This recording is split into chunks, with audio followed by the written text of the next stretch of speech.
Nah, Assalamualaikum warahmatullahi wabarakatuh.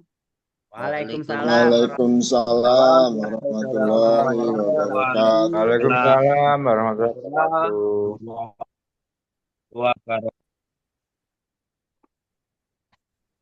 untuk saudara-saudaraku semuanya, kita patut bersyukur kepada yang menciptakan kita, yaitu Allah Subhanahu wa Ta'ala, eh, yang kita tetapkan menjadi sang penyelamat kita. Temanya masih membahas tentang keselamatan. Syahadat adalah kunci keselamatan. Ya, syahadat itu apa? Kita kembali ke petunjuk dulu. Dari petunjuk, syahadat itu ati Allah wa ati Rasul wa ulil amri minkum. Apakah syahadat itu? Syahadat adalah sumpah setia kepada Tuhan yang menciptakan kita, kepada orang yang membawa contoh untuk menuju Tuhan, kepada orang yang bisa membimbing kita untuk menjalankannya. Nah, untuk memfungsikan syahadat kepada diri kita, kita mulai dari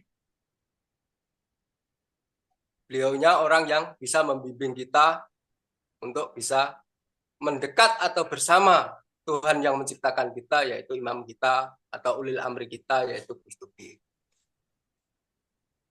Nah, sumpah setia kita kepada Gustubi itu gimana toh? Diawali dari penyampaian beliau. Dulunya kita nggak tahu Tuhan, kita nggak tahu diri kita. Dari pengetahuan-pengetahuan yang diberikan oleh imam kita kepada kita. Nah, di situ kita akhirnya bisa dan dibimbing bisa untuk menetapkan siapa yang bisa dipercaya. Nah, syahadat untuk menuju Tuhan kalau dijadikan perilaku dari imam kita dulu, dari bimbingan imam kita dulu. Syahadat adalah bentuk sumpah setia kita kepada imam kita adalah mengakui dan mengikuti dan menjalankannya apa yang disampaikan. Karena apa kita kok mengakuinya? Di situ jelas kebenarannya. Jadi karena aku bisa menetapkan atau bersumpah bahwa yang saya ikuti hanya oleh amri minkum atau imam kita Gustubi, karena semuanya yang disampaikan atau bimbingannya itu jelas, maka sumpah setia saya kepada imam kita adalah mengakui bahwa orang yang bisa kita ikuti bimbingannya hanya imam kita, imamku lah. Karena apa? Jelas di situ nggak ada satupun yang keluar dari niatku untuk dekat dengan Tuhanku, niatku untuk bersama Tuhanku, niatku untuk mengetahui Tuhanku. Dan semuanya menjadi dari penyampaian beliaunya menjadi terang semuanya. Terus dari imam kita dibimbing. Izin bergabung terlambat. Oke, moga-moga kita dibimbing untuk mendekatkan diri kepada Tuhan, untuk mengetahui Tuhan, untuk mengetahui siapa yang pantas dipercaya, untuk mengetahui siapa Tuhan kita. Dari penjelasan beliau itu kita semuanya menjadi tahu. Maka di situ syahadatku kepada ulil amriku, bentuk sumpah setiaku, yaitu mengikuti. Jadi sudah tidak ada yang saya ikuti selain imamku atau ulil amri minkum. Orang yang bisa menalkinku, mengetemukan dengan Tuhanku adalah ya imamku itu tadi. Kenapa aku kok berani menyatakan bahwa imamku yang paling benar? Karena jelas sesuai dengan petunjuk, semuanya diajak untuk mendekatkan diri, untuk menuju keselamatan adalah untuk mendekatkan diri kepada yang menciptakannya. Melalui siapa? Melalui utusan. Sebagai contoh yaitu Rasulullah.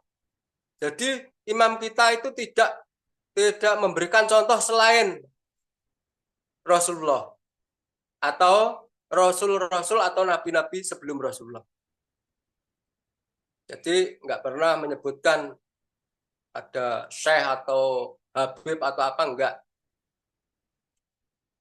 Karena ulama warasatul anbiya itu yang mewarisi nabi. Jadi setiap apa yang dibimbingkan kepada kita itu langsung ke Rasulullah. Nah, di situ jelas yang mewarisi ulama warasatul anbiya, mewarisi nabi, ya harus apa yang disampaikan harus dari Rasulullah, karena yang didok atau dijadikan utusan hanya Rasulullah atau nabi-nabi sebelum Muhammad. Jadi syahadat utama untuk menjalankan, untuk mendekatkan diri, untuk bersama dengan Tuhan, itu harus dari sumpah setia dulu dari ulil. Kalau masih ada yang dipercaya selain imam kita,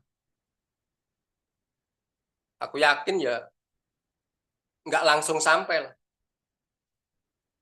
Minimal ya cacat menurutku.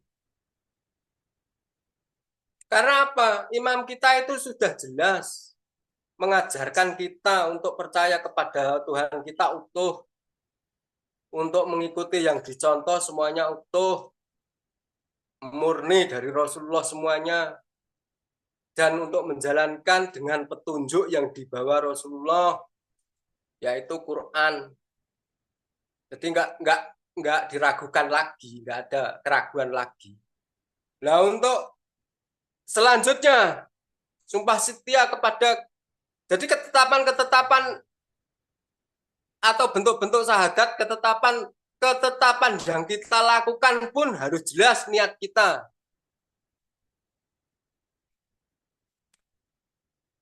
Niatnya bertuhan atau selain Tuhan. Itu harus muncul dari hati kita, dari kesadaran kita yang sudah dibuka hati kita oleh imam kita untuk menjadi bisa bertauhid hanya satu Tuhan, yaitu Allah Subhanahu wa taala, Sang Pencipta kita. Untuk syahadat yang kedua, yaitu kita selalu mengikuti contohnya, yaitu Rasulullah Nabi Muhammad SAW. Dan di situ nggak ada yang kita contoh lagi selain Rasulullah. Nah, Rasulullah mengajaknya kemana?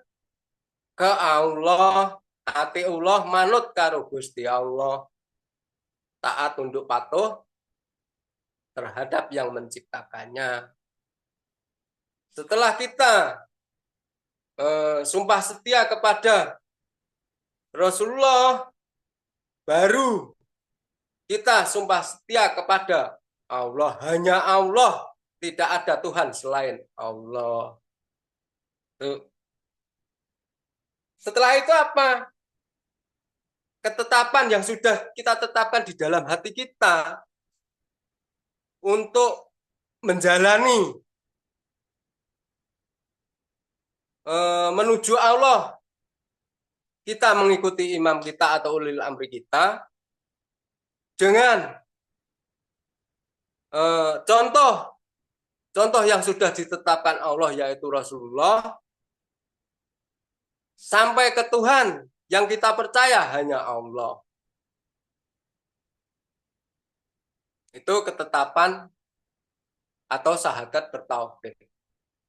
Bertauhid hanya satu Tuhan. Terus setelah itu apa? Kita menjalani hidup. Nah, menjalani hidup itu sesuai dengan niat hidup kita dan menetapkan arah hidup kita untuk kemana, kan gitu. Kalau semuanya dari imam kita diarahkan, semuanya di dalam menjalankan hidup hanya untuk menjalankan risalah suci, risalah tauhid, risalah memperlanjutkan kehidupan. Ya, dari pengetahuan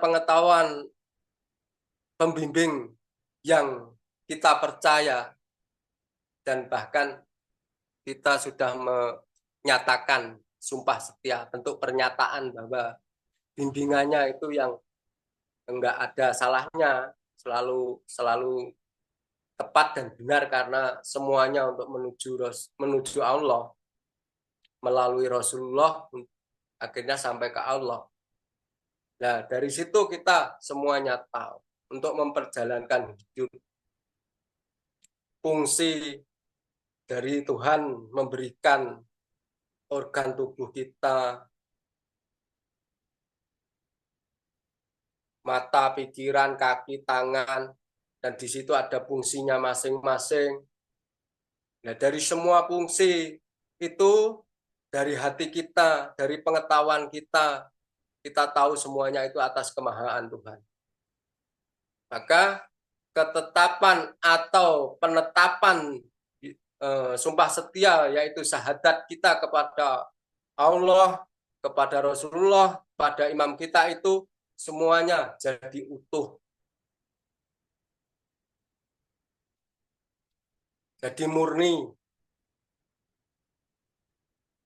Semuanya kita diberikan bentuk fisik, tidak untuk merusak tapi untuk membangun kebersamaan. Nah, di situ atas kesadaran atau pengetahuan yang dibimbing oleh imam kita bisa menerapkan untuk menjadi perilaku hidup sehari-hari. Jadi utamakan, perbaiki dululah syahadatnya kepada imam kita atau ulil amri kita untuk menjalankan. Kalau semuanya sudah dilakukan, yang utama siapa? Allah. Outputnya itu tetap ke Allah, tapi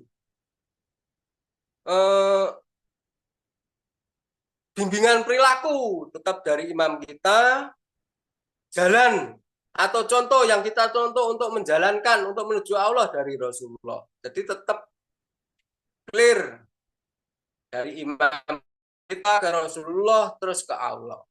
Kalau sanad-sanad gimana? Sanad kita menghormati, kita mengakui dari sanad-sanad itu semuanya.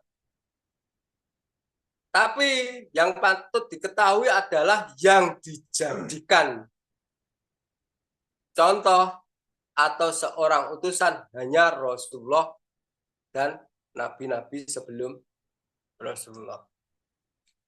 Ya, kita umatnya Muhammad, ya yang kita ikuti ya Muhammad. Nah, kenapa kok aku berani menentukan bahwa Gus Tubi atau imam kita itu ulil amri minkum? Dari bimbingannya, dari penyampaiannya, semuanya itu sesuai dengan petunjuk yang dibawa Rasulullah, yaitu Quran. Dan arahnya semuanya tidak terlepas untuk menuju Tuhan yang menciptakan kita.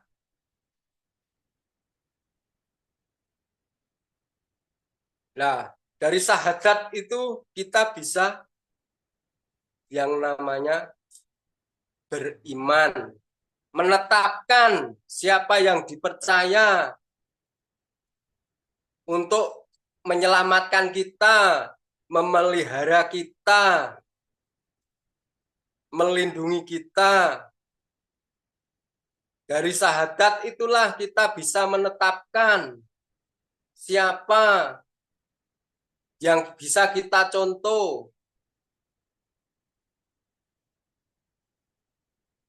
Dan di situ jelas orang yang diberi amanah oleh Tuhan Sang Pencipta sebagai contoh. Terus dari syahadat itulah kita bisa menetapkan siapa orang yang bisa membimbing kita dan bisa kita ikuti.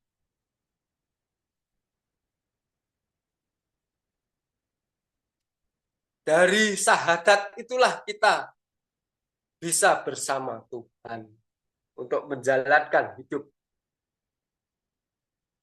sehari-hari.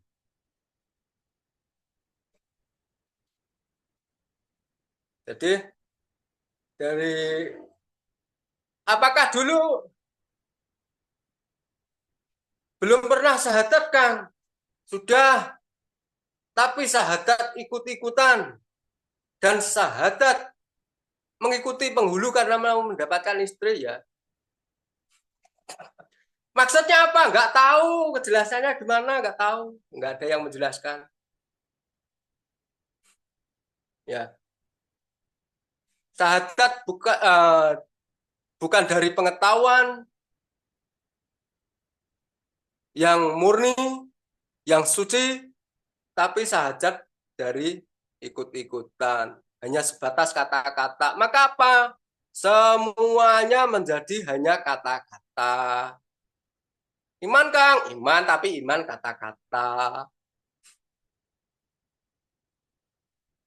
Itu dulu sebelum ketemu atau dipertemukan oleh imam kita.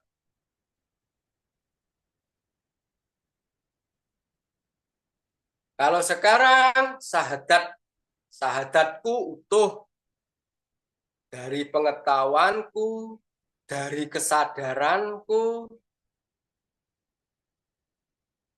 semuanya hanya untuk menuju Allah. Terus di dalam menjalankan hidup, syahadat kita pakai. Ketetapan-ketetapan, kita menetapkan bahwa yang kita percaya bisa menyelamatkan, kita percaya bisa melindungi, kita percaya bisa memelihara. Di dalam menjalankan hidup, kita tetap penuh dengan keyakinan. Karena apa? Keakuan atau aku utuh untuk mengakui siapa yang kita percaya untuk menyelamatkan. Nah, akunya untuk hidup, menjalankan hidup, akhirnya selalu terkonek dengan Yang Maha Kuasa. Jadi nanti apabila menjalankan hidup sudah tidak mengakui apa yang dilakukan, karena apa? Akunya itu sudah utuh untuk mengakui Tuhan, bahwa Tuhan itu yang Maha Kuasa.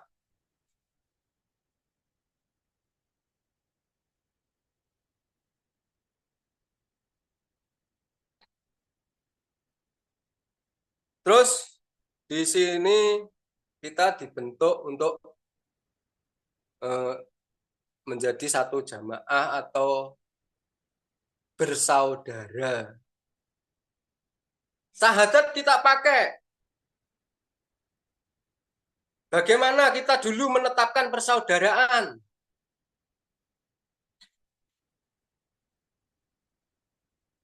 Dulu kita dibimbing oleh imam kita untuk bersaudara karena Tuhan. Menyaudara karena Tuhan. Ya untuk bisa bersaudara karena Tuhan atau menetapkan ketetapan di dalam hati kita bahwa kita menyaudara karena Tuhan. Kalau syahadatnya sudah jadi, sudah murni, sudah utuh, hidup itu enggak pernah disandarkan kepada saudara. Karena apa? Kita sudah punya yang maha kuasa. Dan hidup kita serahkan kepada yang maha kuasa. Kita gantungkan, kita sandarkan kepada yang maha. Jangan sampai menyandarkan hidup ke selain Tuhan yang maha kuasa. Nanti disitulah timbul kerusakan di dalam kita bersaudara, di dalam kita di dunia ini pun. Karena apa? Kalau hidup kita sandarkan selain Tuhan yang maha kuasa, nanti bisa menyalahkan semuanya. Contoh, apa yang kita inginkan, apa yang kita rencanakan, kalau tidak bergantung dan bersandar kepada Tuhan yang Maha Esa atau yang Maha Kuasa, nanti apabila tidak terkabulnya apa ya keinginan kita bisa menyalahkan alam, kondisi, situasi, dan lain-lain. Bahkan menyalahkan saudara kita. Maka syahadat adalah kunci keselamatan dunia maupun akhirat. Karena syahadat bentuk pernyataan dari semua ungkapan, pengetahuan, semuanya lah kepada Tuhan yang menciptakan kita.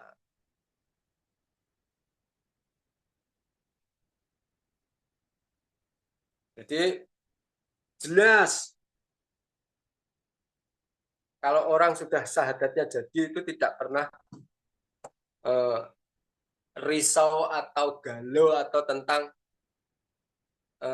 kehidupannya. Karena apa? Harapan dan sandaran tetap kepada Tuhan yang menciptakannya. Untuk persaudaraan, walaupun jarang komunikasi atau bertemu, tapi kalau masih ingat syahadat persaudaraannya atau ketetapan hatinya di dalam persaudaraan, di situ nggak akan pernah lupa. Dan kalau sudah bersahadat menyerahkan, berserah diri hidupnya kepada Tuhan yang menciptakannya dan bersandar bergantung semuanya di dalam hidupnya, di situ nggak ada perselisihan terhadap saudara atau dengan alam semesta.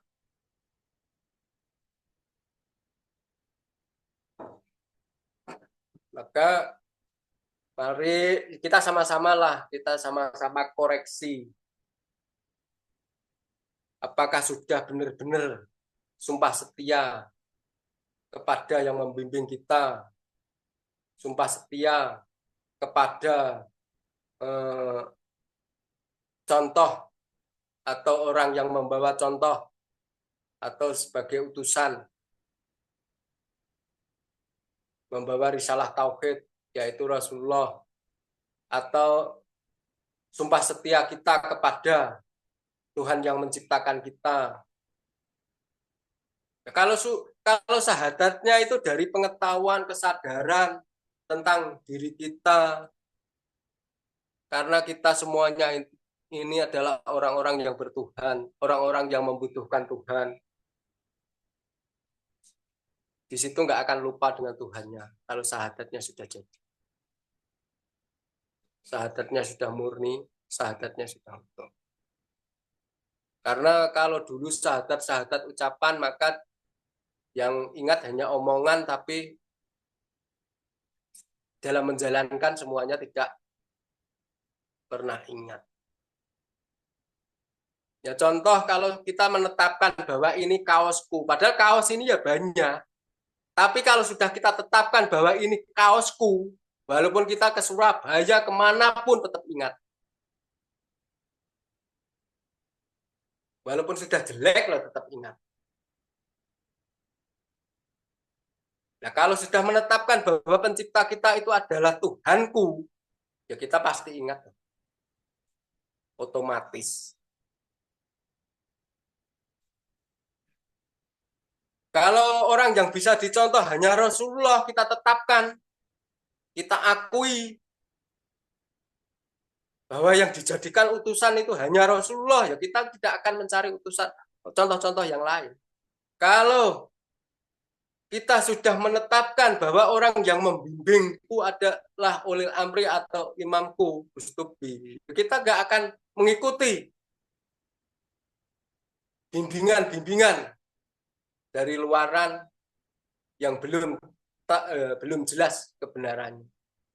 Jadi di dalam menjalankan hidup bersama Tuhan, mendekat kepada Tuhan, kalau sudah sesuai prosedur, syahadatnya itu utuh dari imam ke Rasulullah, ke Allah, pasti nggak ada keraguan dan kekhawatiran untuk mengenai keselamatan hidup dunia dan akhirat. Maka kita sebagai sama-sama orang yang dibimbing, kita koreksi diri kita, koreksi syahadat kita, kita koreksi ketetapan kita. Dari jelas arahan imam kita, bimbingan imam kita, hanya satu yang bisa menyelamatkan kita, yaitu Tuhan yang Maha menciptakan kita. Di situ kita menjalankan sesuai dengan jalan yang lurus, yaitu menjalankan risalah yang diberikan Tuhan, risalah suci. Di situ jelas arahnya. Dan itu selalu diulang-ulang. Dalam waktu dulu itu imam kita menjelaskan. Supaya apa? Syahadat kita itu benar-benar murni. Jadi nanti kita menjalankan melalui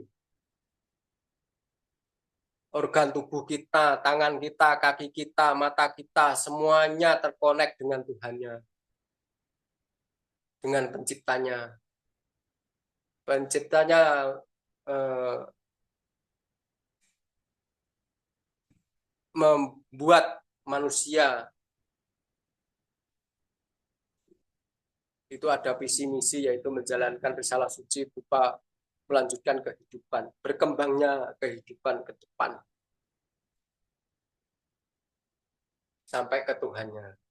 Dan di situ jelas bahwa kita dihidupkan tidak untuk merusak, tapi untuk membangun kehidupan, membangun kebersamaan, persaudaraan yang disebut berjamaah, bersama-sama.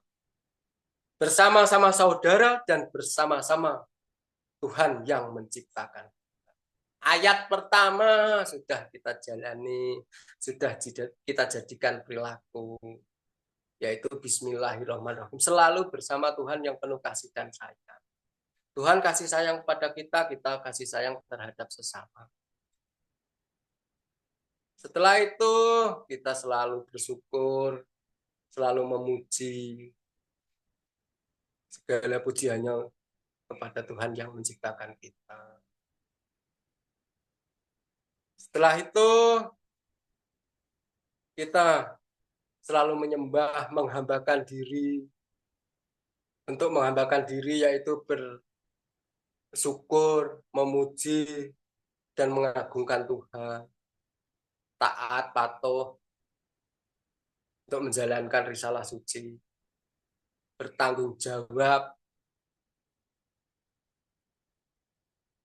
di dalam hidupnya, tidak membuat kerusakan, tidak membuat kekacauan. Dan kita mempunyai visi misi yaitu membangun keimanan, membangun kebersamaan, maka terutama sahadat kita yang kita sumpah setia kita itu loh yang benar-benar. Nah itu yang tahu diri kita masing-masing loh. Apakah kita sudah setia kepada imam kita? Apakah kita sudah setia kepada orang yang dijadikan utusan atau dijadikan contoh? Apakah kita sudah setia kepada Tuhan yang menciptakan? Itu yang tahu diri kita masing. Maka Allah memberikan petunjuk berupa Quran, dilewatkan Rasulullah untuk membaca diri kita. Petunjuk dibaca, dipahami, dijalani. Petunjuk dibaca bukan untuk dibacakan kepada orang lain, tapi untuk diri kita sendiri. Apakah kita hidup sudah sesuai dengan kehendak Tuhan atau belum? Nah, untuk dasarnya semuanya itu bisa berjalan satu dari niat. Kalau dari niat pasti orang-orang yang masuk jamaah sini pasti niatnya ke Tuhan. Kalau enggak ke Tuhan akan keluar semuanya yang tidak murni niatnya ke Tuhan. Kok melok ngaji ben sugih, melok ngaji ben iso nyaur utang, melok ngaji ben penak. Bukan di situ arahnya. Ngaji adalah mengkaji diri kita, seberapa dekat kita kepada yang menciptakan kita, seberapa kita percaya kepada yang Maha Kuasa. Jadi ini aku ulang kembali. Untuk menjalankan atau mengaplikasikan syahadat kepada diri kita masing-masing, yaitu syahadat menetapkan sumpah setia kepada imam kita dulu. Kalau nggak dari imam kita dulu nggak bisa. Tanpa ada imam kita tidak tahu apa-apa. Hati kita tidak terbuka. Kalau seandainya sudah terbuka, mungkin nggak mencari imam kita. Dari imam kita itu loh, kita tahu Tuhan kita. Kita tahu siapa yang kita percaya. Kita tahu siapa yang menyelamatkan kita. Kita tahu hidup kita di jalan mana. Kita tahu bagaimana cara menghambakan Tuhan. Menghambakan diri kepada Tuhan. Kita tahu bagaimana menyembah Tuhan. Itu semuanya dari pengetahuan yang disampaikan imam.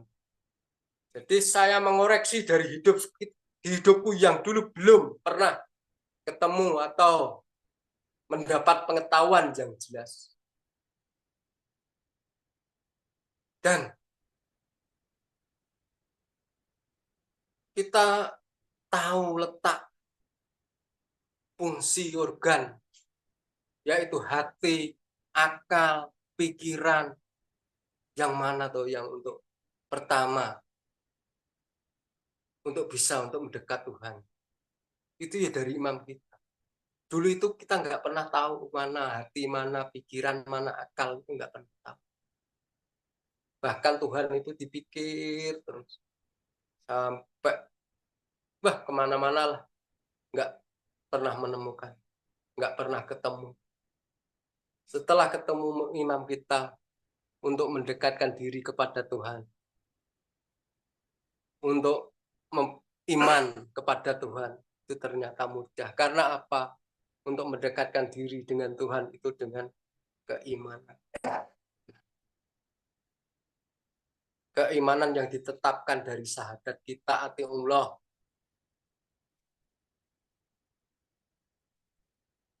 Dengan sesuai prosedur dari Allah, yaitu mengikuti contoh yang dicontohkan. Yang diutus memberi contoh yaitu Rasulullah. Jadi arah semua di dalam kita menjalani hidup itu semuanya sudah jelas. Dan nantinya untuk bersaudara, berjamaah, bersama-sama, kalau kita sudah menempati kebermanfaatan di dalam hidup sesuai apa yang dikehendaki Tuhan. Kalau kita sudah menempati kebermanfaatan, di situ yang tahu diri kita masing-masing. Apa atau yang bermanfaat, yang bisa untuk bermanfaat. Ada yang dari hartanya, ada yang dari tenaganya, ada yang dari pemikirannya. Itu yang tahu diri kita masing-masing. Karena semuanya itu takdir dari Tuhan.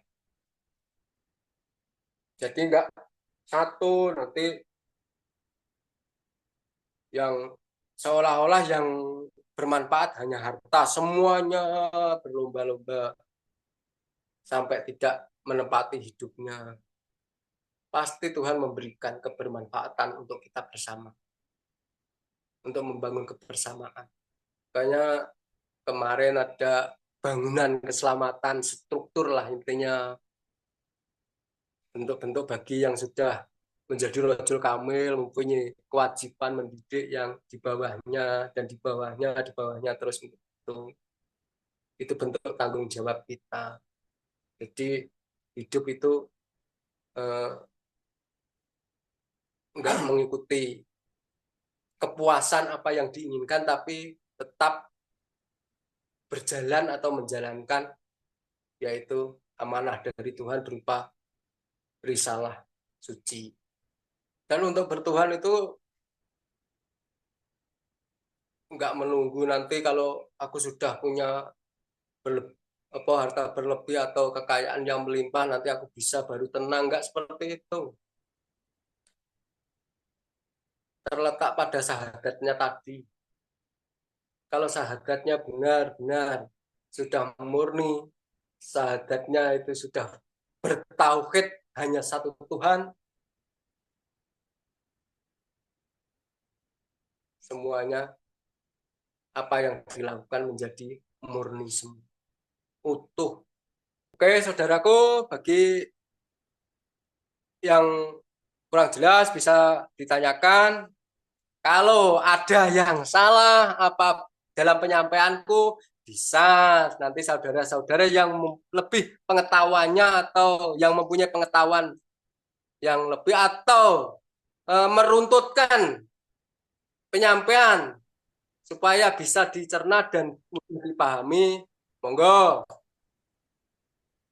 Lur takok. Monggo.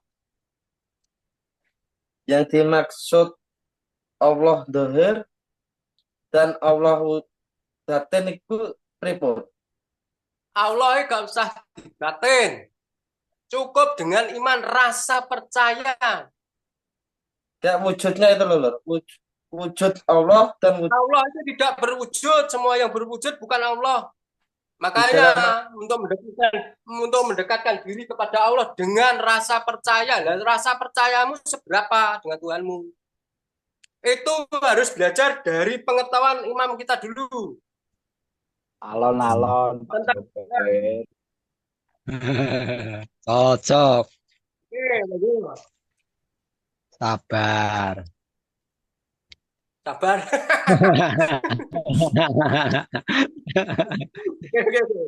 Terlalu semangat Pak ya. Saudara semua, saudara semua. Ya, semangat. Kan katanya itu kan di dalam Al-Quran itu kan ada Allah Dohir dan Allah Batin. Itu maksudnya Itu betul. Quran atau bukan? Aku dulu nggak tahu. Lur, rada digas. Tapi kurang gede, nyelot digas, nyelot penak, lur. Monggo, dilanjut. Oke. Kalau kamu nanti Allah kamu wujudkan dohir atau kamu batin, ya kamu nggak bisa iman toh. Wong iman itu, makna dari iman itu percaya, Betul. bukan di batin. Kalau ada orang torekotan atau apalah itu bahwa melihat sesuatu itu katanya Allah, bukan, itu maha kuasanya Allah. Katanya melihat daun ya Allah, melihat batu ya Allah, bukan. Itu maha kuasa ciptaan Tuhan, maha kuasanya Tuhan. Maka ini bukan menyalahkan, tapi perlu pendapat pengetahuan banyak dari imam kita, karena di situ waktu dulu itu sudah sangat jelas bahwa kita untuk mendekat mencari siapa Tuhan kita, untuk mengenali Tuhan kita, untuk mendekatkan diri kita kepada Tuhan kita, itu sudah diajari semua, sudah disampaikan semua. Dari situlah makanya aku berani bilang seperti itu, ya dari situ.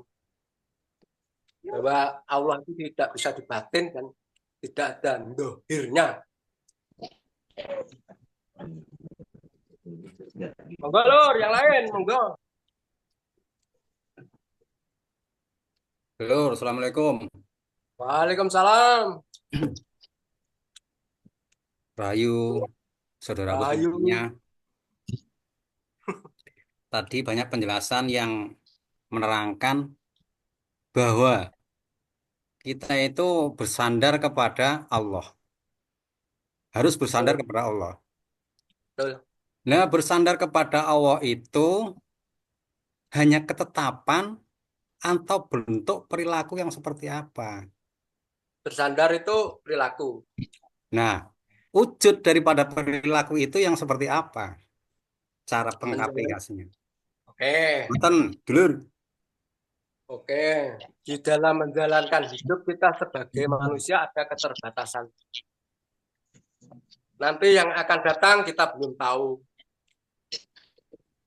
Yang sudah kita lakukan, kita pun yang maha tahu adalah yang maha benar, yaitu Tuhan kita. Maka kita sandarkan apa keinginan kita, rencana kita tetapkan bahwa itu haknya Tuhan.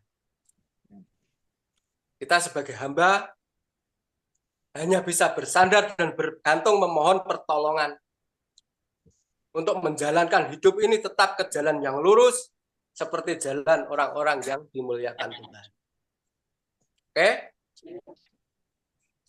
Ya, jadi bentuk apa perilakunya itu yang seperti apa gitu? Apakah hanya ketetapan atau seperti apa gitu? Itu Pak. Sesuai kondisi masing-masing, takdir masing-masing. Takdir kita itu belum tahu loh, Pak. Tempat hidupmu saat ini jadi tahu. Nah, iya. Kalau saya ini saya tahu, takdir saya lagi ngerokok nih. Saat ini, maka yang ke depan kan kita nggak tahu, kita sandarkan. Kita gantungkan. Kita cara menggantungkan itu hanya ketetapan. Kita menetapkan dari kata-kata atau hanya seperti apa gitu. Penetapan itu perilakunya yang seperti apa. Maka syahadat tauhid itu keseluruhan utuh. Hatinya. Dalam arti utuh dari semuanya, bukan dari ucapan atau dari kesimpulan semuanya. Ya. Ini malah gimana ya? Jadi kan Contohnya, tadi, contohnya. jadi kan cara itu harus dengan perilaku. Nah, Betul. perilaku, cara menyandarkan itu apakah hanya ketetapan yang kita tetapkan atau perilaku yang seperti apa? Gitu loh. Jangan dipisah, Pak. Ketetapan dan perilaku itu harus berjalan bersama. Sahadat dan perilaku pun harus bersama. Bahwa kita yang kita percaya hanya Tuhan yang Maha Kuasa. Di dalam kita menjalankan hidup, semuanya kita bergantung dan bersandar atas kemahaan Tuhan. Jadi setiap perilaku kita harus beriringan dengan ketetapan kita gitu. Terkonek, langsung terkonek, Pak. Ya. Otomatis. Kalau dipisah nanti bingung. Oke, monggo. Yang lain. Oke. Gitu kan minum. Kalau masih bertanya lagi, monggo. Ya, Kalau ya sambil dipikir lagi nanti oke, yang oke. minum.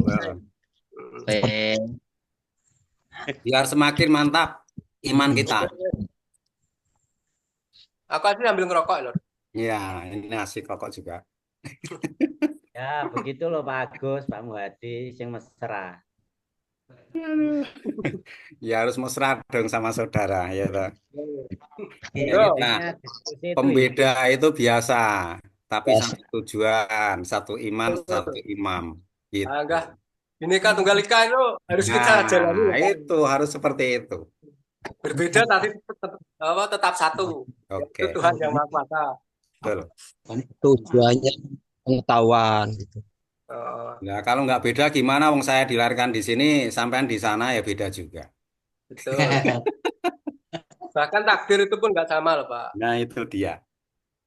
Kadang saat ini hati saya bahagia, bersyukur, ada yang sedih, memohon pertolongan. Kan nggak sama juga. Betul, betul. Tapi kalau sahadatnya sudah jadi, bersyukurnya tetap kepada yang Maha Kuasa, memohon pertolongan tetap pada yang Maha Satu, yaitu Maha Kuasa. Oke, sip. Nanti Dan dipikir kalau lagi. semuanya saudara, misalnya saya ajak untuk bersedih semuanya kan nggak bisa. Palsu nanti. Ya, iya dong. Kelihatannya saya begini, tapi saya senang terus. Gitu. Oke, lanjut. jadi mencari pengetahuan di luar itu boleh, tidak terbatas, tapi tidak untuk dipercayai. Tidak boleh disepakati. Intinya seperti itu. Hanya satu. Kalau budaya di luar apa kita ikuti karena kita bernegara. Tapi untuk menyepakati tidak. Buka ini Bang. Bunyi. Iya, Bang. Monggo Pak, nek ditanggal. Yang mau tanya atau memberikan tambahan, oke. Oke, ini ada tambahan Mas Muhadi dari Pak Mustaqim Kediri ya. Monggo.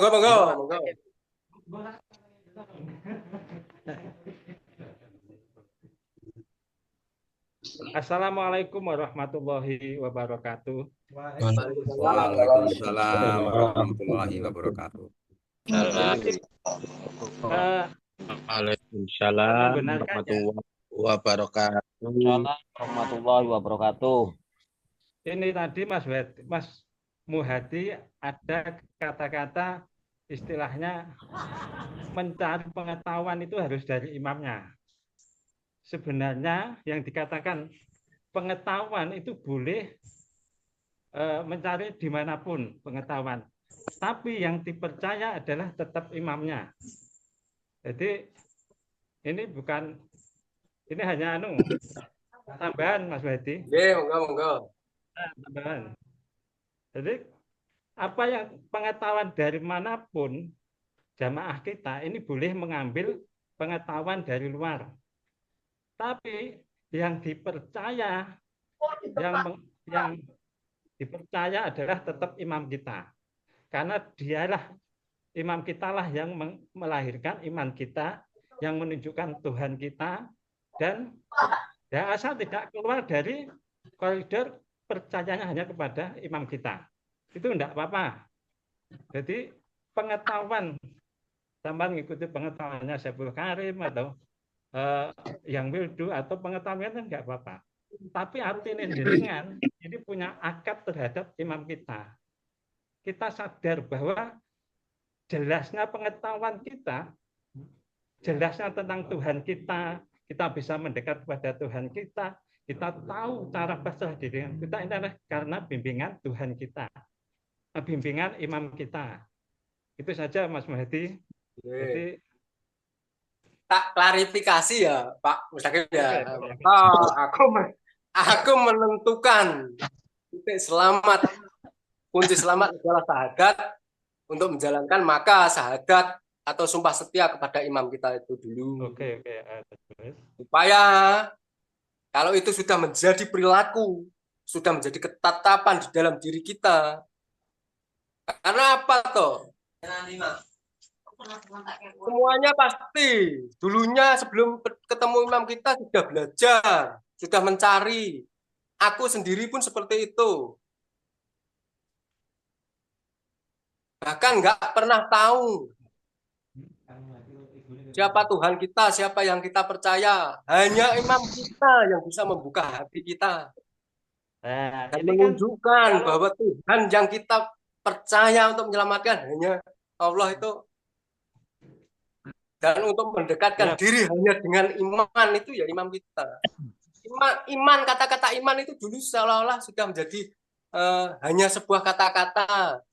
Iman kepada Allah, iman kepada Al-Quran, iman kepada Nabi, iman kepada qada qadar, iman kepada malaikat, hanya seperti itu. Oke, monggo lanjut. Iya betul. Di dalam hati kita, ya kita itu terangnya tentang Tuhan, bisa mendekat kepada Tuhan, pasrah diri, mempercayakan sehingga bisa dipercaya Tuhan. Ini yang menuntun adalah imam kita. Itu kita pegang, kita sudah akad mengiyakan imam kita. Tapi dalam wawasan atau pengetahuan luar itu dibolehkan untuk mengambil pengetahuan luar asal tidak mengkhianati janji kita kepada imam kita. Itu Mas Mahdi. Oke. Bisa diterima. Mengambil pengetahuan dari luar bukan berarti mempercayai orangnya yang kita ambil sebagai pengetahuannya itu.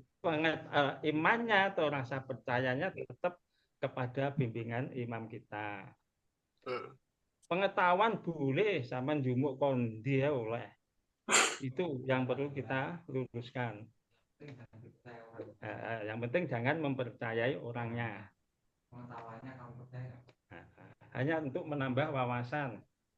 Oke. Itu Mas Mahdi. Oke. Bisa diterima atau dikomplain nggak apa-apa? Bisa diterima. Oke. Masuk ya. Makanya aku mengikuti tapi tidak menyepakati. Kalau ada di YouTube ya saya lihat, tapi nggak pernah menyepakati. Ini karena kita sudah tahu arah, tahu jalan mendekat kepada Tuhan, tahu cara kita pasrah diri kepada Tuhan. Nah, iman kita yakin bahwa yang membimbing kita tahu jalan terangnya ke depan, siapa yang kita percaya adalah Tuhan kita, itu yang menunjukkan siapa? Ya imam kita. Nah disitulah yang tidak boleh lepas.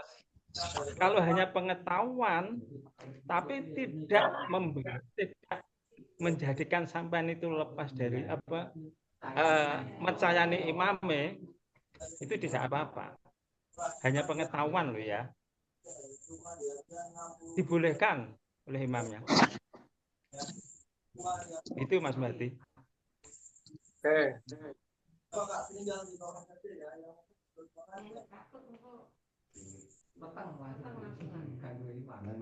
Monggo dilanjut. Yang lain, kalau mau menambahi, oke.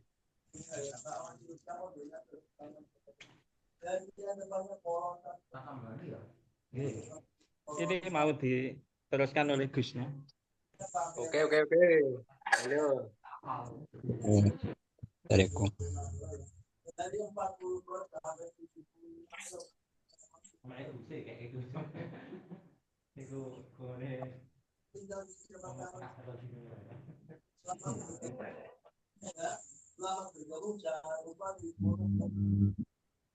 Assalamualaikum. Waalaikumsalam. Waalaikumsalam warahmatullahi wabarakatuh. Waalaikumsalam warahmatullahi wabarakatuh. Kang, sehat selalu Kang. Waalaikumsalam warahmatullahi wabarakatuh. Assalamualaikum Gus. Waalaikumsalam Gus. Assalamualaikum Gus. Waalaikumsalam warahmatullahi wabarakatuh. Halo, Baso, Bangka Belitung. Wabarakatuh. Gus. Pak Saiful, Pak Saiful kayak biksu ya Pak Saiful. Siap. Biksu, Biksu Thailand.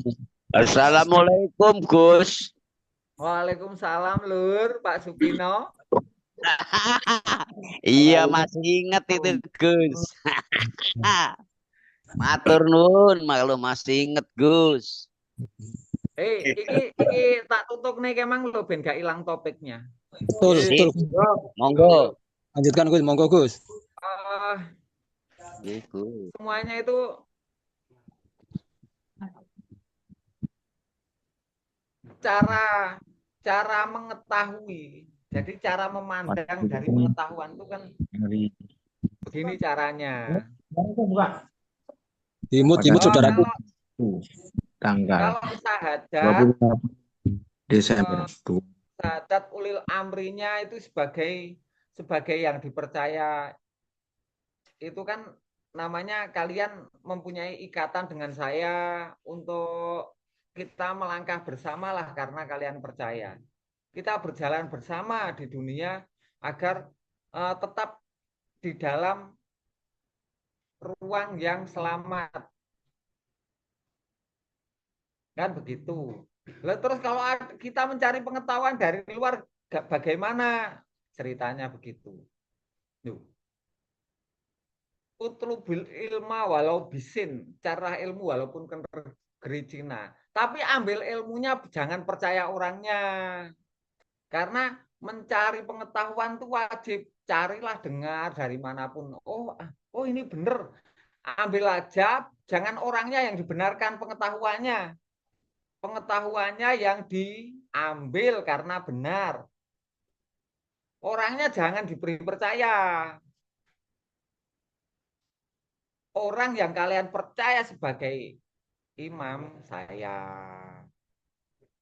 Tapi kalau mengambil pengetahuan, ini kayaknya benar ini Ustadz ini kok benar. Ambil aja pengetahuannya, jangan orangnya yang kamu percaya. Pengetahuannya yang kamu percaya. Pisahkan. Jadi kalian punya kebebasan dalam mencari pengetahuan. Loh, kalau kalian nggak bisa memisahkan, oh ini yang saya percaya pengetahuannya, saya ambil. Orangnya enggak. Lah kalau kamu nggak bisa memisahkan, kamu mengambil pengetahuan, oh ini benar terus orangnya kamu percaya, oh ini bisa dipercaya. Loh, itu salahnya. Kamu mengambil pengetahuan sekaligus memberikan kepercayaan kepada orang. Padahal kamu kenal aja enggak. Dengar di YouTube. Dengar di apa. Ambil pengetahuannya, tapi jangan setelah kamu mengambil pengetahuannya terus oh ini orangnya ini benar berarti orangnya pinter. Kamu memberi percaya, jangan nggak kenal kok memberi percaya. Jangan memberikan kepercayaan kepada orang yang kamu tidak kenal. Ambil pengetahuannya aja yang dipercaya. Kalau orang yang kamu percaya tetap yang kamu kenal siapa imamnya. Bisa dipahami apa belum? Bisa Gus. Gus. Bisa Gus. Sangat Bisa. jelas, Gus. Bisa. Excellent. Ambil pengetahuannya. Jelas, Gus. Orang yang kamu percaya itu tetap. Tapi pengetahuan yang kamu cari dimanapun itu boleh. Tapi kalau kamu nggak paham, kamu bisa bertanya kepada imamnya.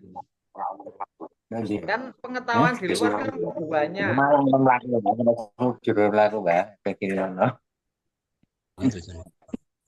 Pokoknya pengetahuan itu kamu mengambil dari manapun tuh boleh, ambil aja kira-kira yang benar, ambil, belajarlah sampai ke negeri Cina.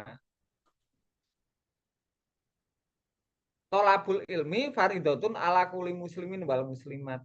Utlubul ilma walau bisin. Tolabul ilmi minal mati lalati. Carilah ilmu mulai dari buayan sampai ke liang lahat. Tapi jangan beri kepercayaan kepada siapapun. Nanti orang pinter ngomongnya enak, ilmunya banyak, kamu percaya. Hei, salah. Salahnya memberi percaya kepada orang yang pinter. Kalau ngambil ilmunya boleh, tapi kepercayaan hanya kamu berikan ketika kamu kenal. Kenal aja enggak kok percaya. Oh ini Buya Arazi ini. Nah, kalau kamu kenal, jelas terus bertanggung jawab, kamu beri kepercayaan, keselamatanmu boleh. Kalau mengambil ilmu dari manapun boleh. Tapi jangan memberi kepercayaan kepada orangnya. Ilmunya aja lah diambil. Kan orang itu setiap mendengar apa itu langsung percaya kepada orangnya. Loh, kalian tuh nggak sadar, nggak bisa memisahkan. Kenal aja nggak kok percaya. Aneh.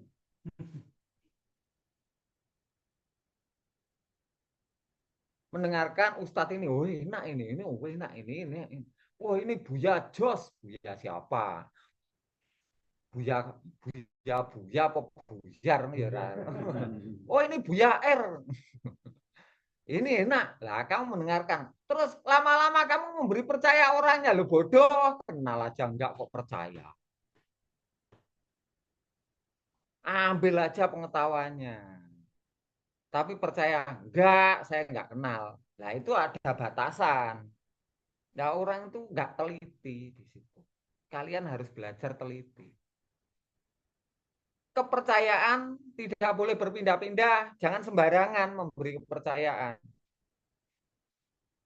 Baru mendengar pidato aja langsung kamu percaya orang ini baik. Terus kamu memberi kepercayaan pada orang itu. Jangan.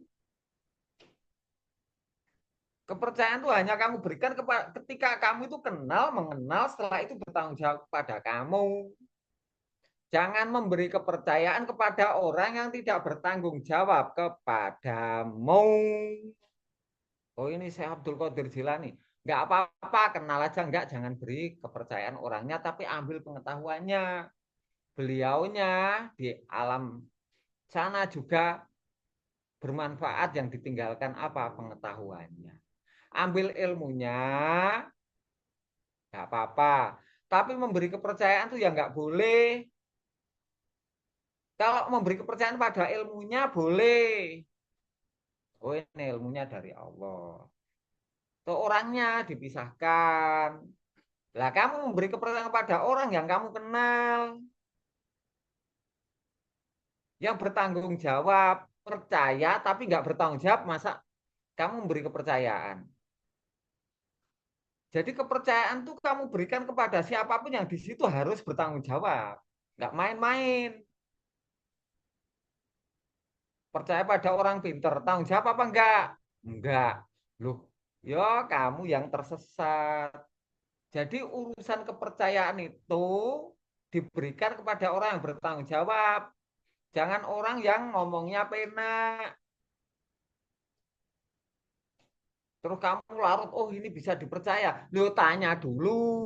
Oh ini berarti Oh ini kitabnya jelas ini, dalil-dalilnya jelas, berarti orang ini bisa dipercaya. Lo kenal dulu, kenal aja enggak kok memberi kepercayaan. Kalau pengetahuannya kamu percaya boleh, tapi orangnya jangan. Bisa memisahkan apa enggak ini?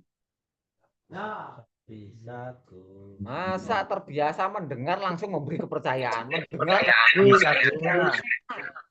Bisa, Gus. Mantap. Bisa, Gus. Maksudnya begitu.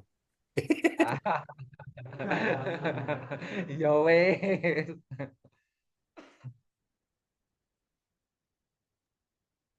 Lah hal-hal yang kelihatannya sederhana seperti itu yang menjadikan kalian terombang-ambing. Loh, semua orang itu diombang-ambingkan oleh seperti itu loh.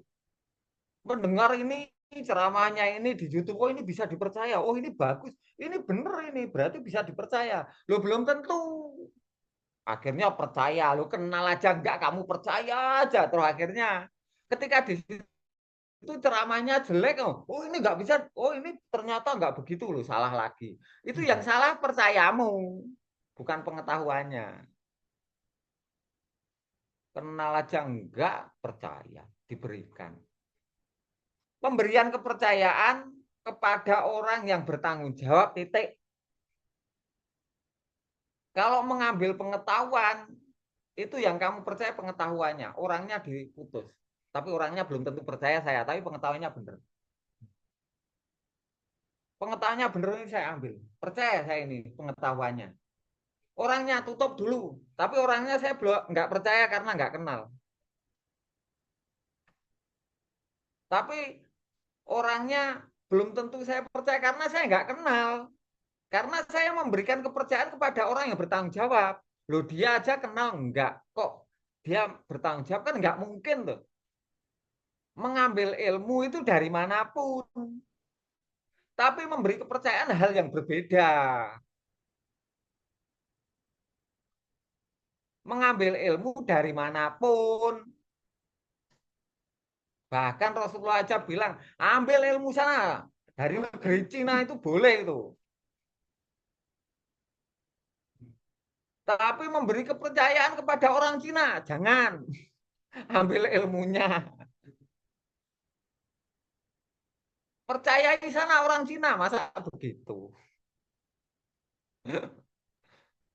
Wong disuruh mencari pengetahuan ke negeri Cina, malah mempercayai orang Cina. Bukan begitu Rasulullah, nggak begitu, nggak nyuruh memberi berpaling dari Rasulullah terus percaya kepada orang Cina, nggak begitu guys. Siap, Gus.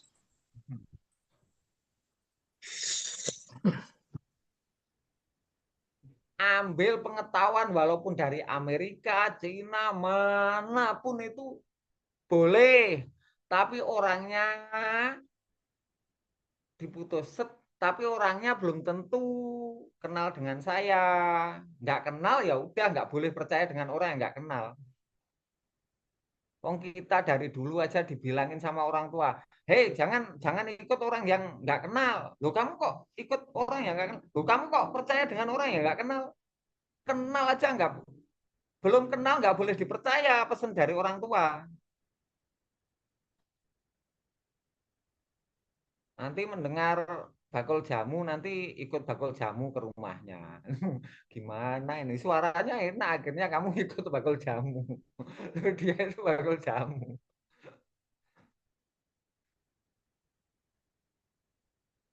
Harus disadari. Mendengarkan bakul jamu, oh bakul jamu ternyata benar. Boleh, tapi percaya enggak? Saya enggak kenal, enggak bisa saya percaya dengan orang yang tidak saya kenal. Saya tidak mungkin memberi kepercayaan kepada orang yang saya tidak kenal. Titik. Tapi mengambil pengetahuan dari bakul jamu, dari bakul ompreng, bakul apapun boleh. Bakul kecap ini nomor satu boleh. Oh iya kayak nomor satu. Oh saya percaya pada ilmunya. Orangnya kamu percaya, tapi saya nggak percaya orangnya, saya putus. Karena saya nggak kenal. Duh, harus jelas seperti itu loh. Kalian tuh suka kebablasan. Mendengar langsung percaya, kenal aja enggak. Wah, ini kayaknya bener, akhirnya percaya dengan orangnya. Lo kenal aja enggak, kamu lama-lama terus enggak percaya dengan saya, lo aneh. Itu bisa terjadi kalau kamu mendengar apa terus tekun. Lama-lama kamu percaya, kenal aja enggak kamu percaya. Yang menjadikan kalian tersesat kan karena kamu lah nggak tahu, kamu oh percaya saya beda dengan yang saya dengar, yang saya lihat, terus saya mengambil ilmunya, tapi percayanya tidak. Kenal aja enggak. Jangan memberi kepercayaan kepada orang yang tidak kamu kenal, titik.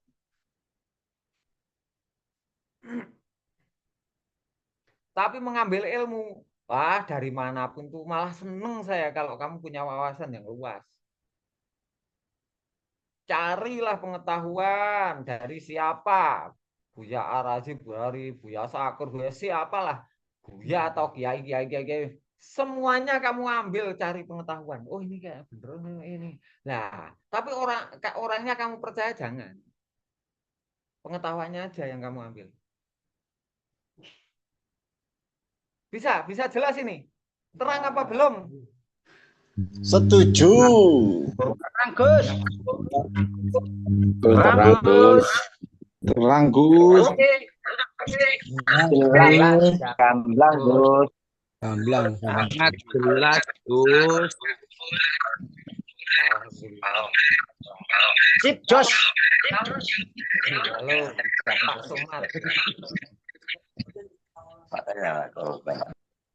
Belum. Apalagi Gus, orang yang kita percaya, orang luar, penyampai itu mau nyampai pengetahuan, minta dia aku pengetahuannya juga sekaligus orangnya. Nah itu parah lagi. Ya makanya kalau di luar jamaah nggak punya apa itu, nggak punya kendali. Mendengar pengetahuannya langsung memberi kepercayaan tiba-tiba. Jadi nggak sadar tiba-tiba percaya gitu. Nggak bisa memutus antara pengetahuan dan manusia. Orangnya saya putus, orangnya saya nggak kenal, saya nggak percaya orangnya. Tapi pengetahuannya itu kalau Allah menitipkan pengetahuan, kok bener ya saya ambil pengetahuannya. Tapi terputus dengan kepercayaan kepada orang. Kalau di luar nggak punya kendali, ya jamaah kita yang karena kalian kan ada, saya bentengin kayak gitu. Biar nggak kayak orang ada angin timur ikut ke timur, ada angin barat ikut ke barat. Akhirnya ada angin diam saja, kalian kena angin duduk. Nggak ada angin mencari angin.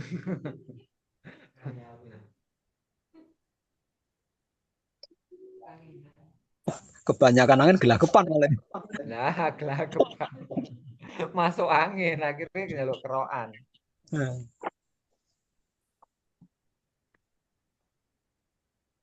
Jadi maksudnya dari ayat utlubul, bukan ayat, hadis. Utlubul ilma walau bisin, tolabul ilmi minal mati lalati. Tolabul ilmi farudotun ala kulli muslimin wal muslimat. Nah, itu hadis semua. Nah, itu semua kalian tuh disuruh. Bahkan saya tuh menyuruh kalian, sana itu loh, dengar-dengar YouTube yang di luar-luar itu. Tapi ambil pengetahuannya aja. Ambil pengetahuannya, jangan beri percaya orangnya. Boleh kamu beri percaya tapi kenal dulu. Nah, kamu kenal aja malas, kamu udah bekerja di rumah. Mau kemana-mana ya nggak bisa, nggak mungkin. Memberi kepercayaan harus terang. Oh ini saya percaya. Lah orangnya menerima amanat kepercayaan saya apa enggak? Loh, orangnya enggak bertanggung jawab enggak boleh. Kalau orang benar tuh boleh, kamu lihat orang benar boleh. Tapi memberi kepercayaan kepada orang itu enggak harus ada akad. Bertanggung jawab apa enggak ketika kamu beri kepercayaan? Kamu diberi uang 50.000 disuruh milih. Lah kamu percaya dengan orang itu apa enggak? Ya enggak, ya kamu memberi kepercayaan kepada orang yang tidak bertanggung jawab kepadamu buat apa? Apa kalian itu kalau ikut pemilu karena percaya dengan orang itu? Ya enggak. Kenal aja enggak. Fanatisme entah fanatisme partai apa atau siapa itu. Ya kalian kenal aja enggak kok percaya. Kalau dibohongi ya enggak tahu. Jadi jangan mudah memberi kepercaya kepada apapun dan siapapun tanpa mengetahui bahwa orang itu bertanggung jawab.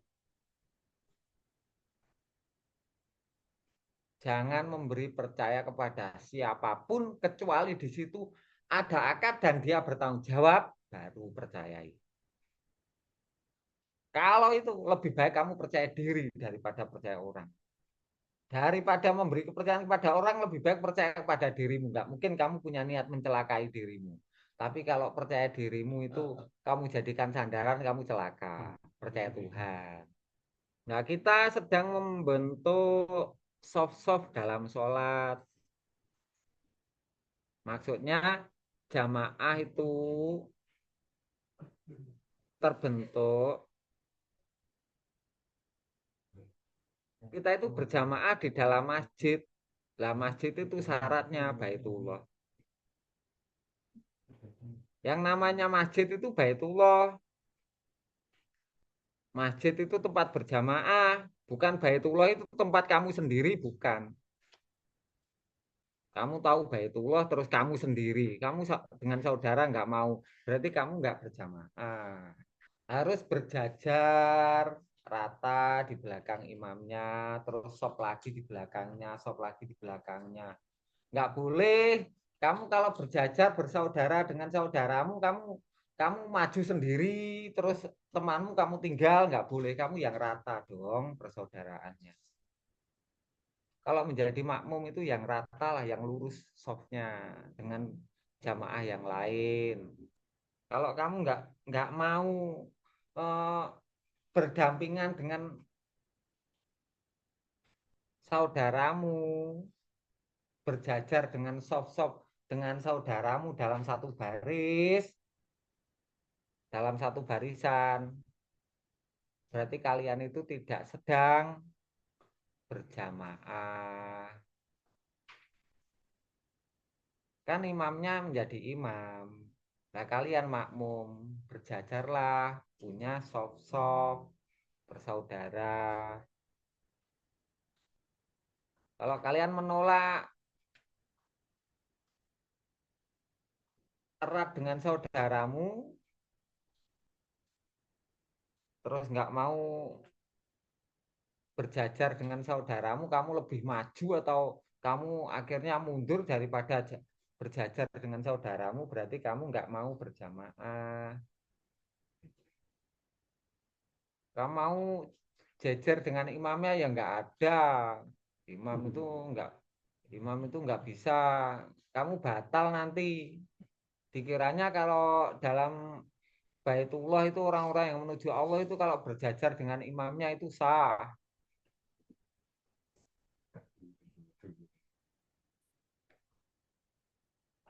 Ya barisnya ya bersama orang-orang jamaah, soft-soft. Kalau masih nggak bisa bertanggung jawab, berarti masuknya di dalam Baitullah tapi barisan belakang, yaitu barisan anak-anak. Karena saya nggak mampu bertanggung jawab, nggak bisa saya nggak kerasan dengan yang di depan. Ya, kalau masih anak-anak jangan di depan. Kalau sholat, tapi di belakang saja, rame gak apa-apa. Yang penting di dalam masjid. Kamu kan masih anak-anak. Kalau udah dewasa ya boleh. Udah bisa Nggih, Gus. udah bisa satu soft dengan saudaramu, wis gak ngikuti saudaramu tidak kamu injak kakinya. Terus kamu minta kakimu dilebarkan karena biar saudaramu nggak punya tempat, itu nggak boleh serakah namanya. Sikile begagah neng gurune imam ya gak oleh gitu dong.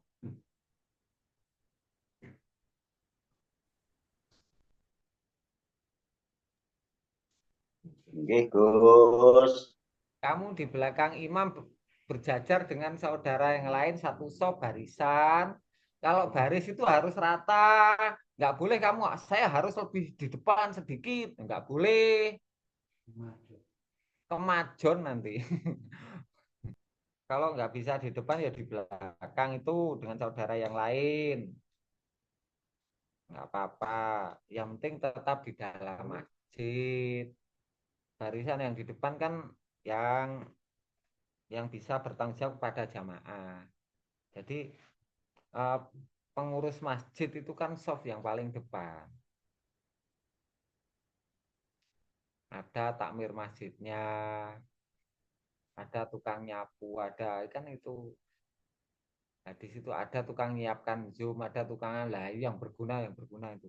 Ada tukang ceramahnya Mas Muhadi, ada yang tukang ngomongnya Mas Agus. Tukang ngomong dan tukang ceramah beda.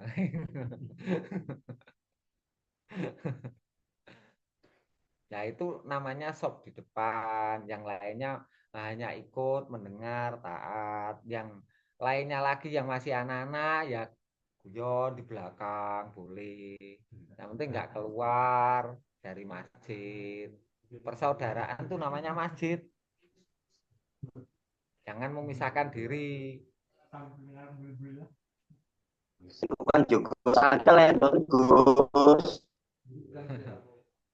Joko Sandal. Syahidna Gus. Joko Sandal yang Joko Masjid ya gak sah kamu, bukan saudara, kamu satpam yang digaji. Yang jamaah itu di dalam masjid tuh. Joko Sandal tapi kalau Joko tetap di dalam masjid sambil melihat sandal nggak apa-apa. Nek metu teko kapal cokot iwak, Gus. Ya kok Joko Sandal ternyata nyari sandal yang bagus di bawah. Kang Yeni kuwi gayane. Baik sandale imame digowo, akhirnya gak dibalekne. Iso ngimami, Gus. Ya wis. Ben iso ngimami. Sopo kuwi sandale imame digowo. Ndok masjid ya oleh enggak pakai baju ya oleh Gus. Pas pasaran. Ya oleh. Wah, cukup nih bajuku lali aku. Wong gawe oleh cilik kan ya. Lah zaman Rasulullah itu kan ceritanya ketika munculnya man ro'a minkum mungkaron fayughayyirhu biyadi itu kan Rasulullah ketika ceramah tentang ketika ada orang yang ingkar di situ tebas saja lehernya. Kan begitu. Nah, di situ ada yang barisan belakang masih barusan masuk Islam, dia kencing sambil di belakang di dalam masjid, kan masjidnya cuma dibatasi sama patok-patok aja. Nah, itu mau dibunuh sama Sayyidina Umar terus dilarang, itu masih kecil. Masih mumazis, masih anak-anak. Nggak boleh. Kan udah di dalam masjid. Jadi walaupun dalam kondisi batal kan anak-anak kan boleh saja tuh. Kayak Kang Yeni, Gus, nduk masjid iki, gak kelamben. Ya gak apa-apa, makanya yang penting di dalam masjid itu selamat. Siapapun yang masuk ke dalam Baitullah haram untuk disakiti.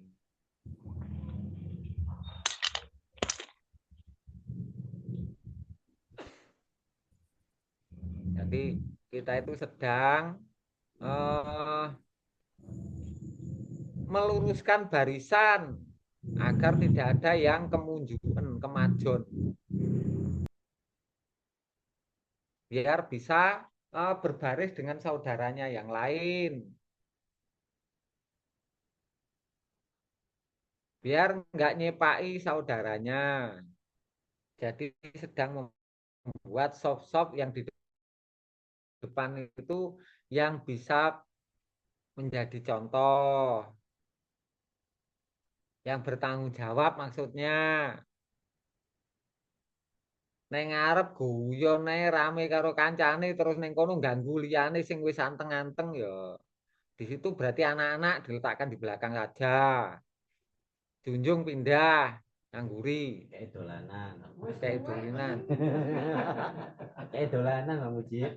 Junjung. Kalau Mas Urip Jadi bagian amplopin yang ceramah. oh ya, Pak Urip itu bagian menghitung hasil jariah. Ini kamu nggak ngisi. Bagian ngedarkan itu kotak amal. Ayo, putar, putar. Jadi di dalam masjid itu ada sop, ada 3 sop di belakangnya imam. Apa? Laki-laki. Yang belakangnya perempuan. Yang belakangnya anak-anak. Anak-anak diletakkan di depan, akhirnya diikuti yang belakangnya hanya melihat anak-anak. Anak-anaknya main-main, yang di belakang ternyata juga ikut-ikut. Loh, berarti di situ anak-anaknya nggak boleh di depan. Yang kelakuannya seperti anak-anak itu nggak, jangan di depan lah. Terus yang di tengah itu yang taat, yang punya ketaatan. Yang di depan yang bisa diajak berpikir untuk maju. Jadi yang menjaga mengembangkan besarnya Baitullah itu barisan depan. Laki-laki yang mengembangkan. Yang perempuan taat dengan kesepakatan itu menjalankan. Yang menjaga Baitullah di dalamnya biar suasananya bisa hangat, bisa erat itu yang tengah, yang perempuan. Yang masih perempuan, jangan lupa, pinter ngomong itu yang perempuan. Ngomong yang masih anak-anak itu dimong semua.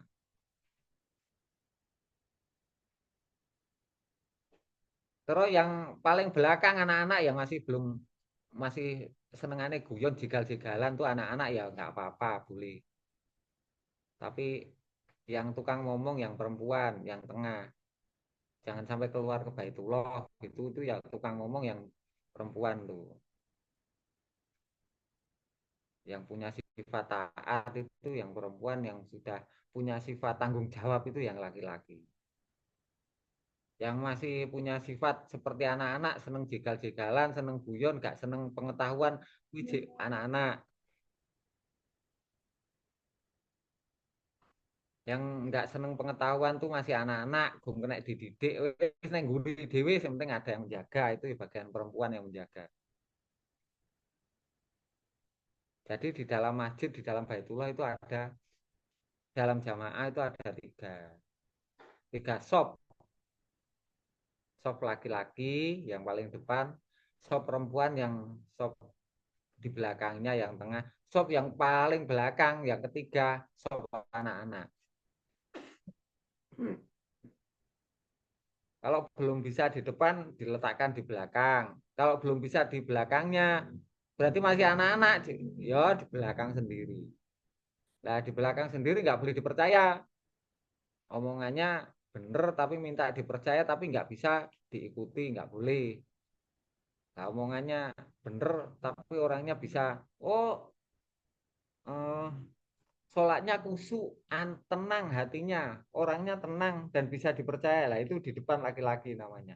Bertanggung jawab, udah punya rasa tanggung jawab lah, itu di depan. Kalau di belakangnya orang yang mengajak untuk taat. Kalau di belakangnya orang yang tidak senang dengan pengetahuan, masih senangnya main-main aja itu. Wes urusannya sepenting nyambut gawe dunia ini utawa apa, yang penting ikut jamaah lah, itu masih perempuan. Masih anak-anak itu dijaga persaudaraannya, yang penting ada yang ngomong. Jadi dalam masjid itu ada 3 sop. Itu bisa dibayangkan sendiri-sendiri. Dalam masjid nggak ada 2 jamaah. 1 imam 2 jamaah nggak sah. 1 imam ya 1 jamaah. Nggak ada kelompok 2. Oh ini kelompoknya satunya kelompoknya kanan, kelompoknya kiri. Lah imamnya 1, tapi nggak rukun ini. Nggak baris, nggak 1 sop. Tapi sop yang pertama ini ada 2 kelompok. Nggak boleh. Ini satru ini soalnya nggak boleh. Tapi sama-sama dekat dengan imamnya, jadi satu ada pembelah. Yang golongan kiri dan golongan kanan nggak boleh situ, nggak sah. 1 imam kok 2 kelompok. Kalau 2 makmum boleh, 1000 makmum boleh. Kalau 2 kelompok nggak boleh. Tetap 1 kelompok walaupun 1 juta orang, 100 juta orang itu tetap 1 kelompok. Sop-sopnya ada di belakang.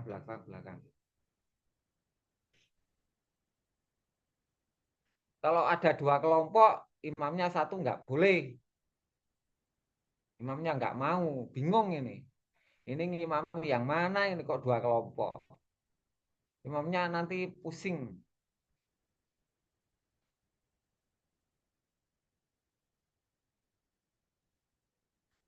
Disuruh rukun dulu. Al mukminu ikhwatun fa asliku baina akhwaikum. Disuruh mendekat jadi erat. Jadi nggak boleh terpisah. Ini kelompok kanan, kelompok kiri. Sholatnya 1 barisan tapi di situ terbelah tengahnya. Karena ini nggak rukun dengan satunya. Nggak boleh. Nanti sholat nanti berjajar di belakang makmum, di belakang imam. Ternyata satru. Wah salaman melengos. Es. Tanya Gus, Ya. dalam kenyataannya di syariat kok dipisahkan antara laki-laki dan perempuan untuk itu. Terus risalahnya gimana Gus? Karena laki-laki dan perempuan itu kan kalau di dalam urusan keimanan kan bukan laki-laki dan perempuan pada jenis kelamin, tapi yang bertanggung jawab yang belum mampu bertanggung jawab.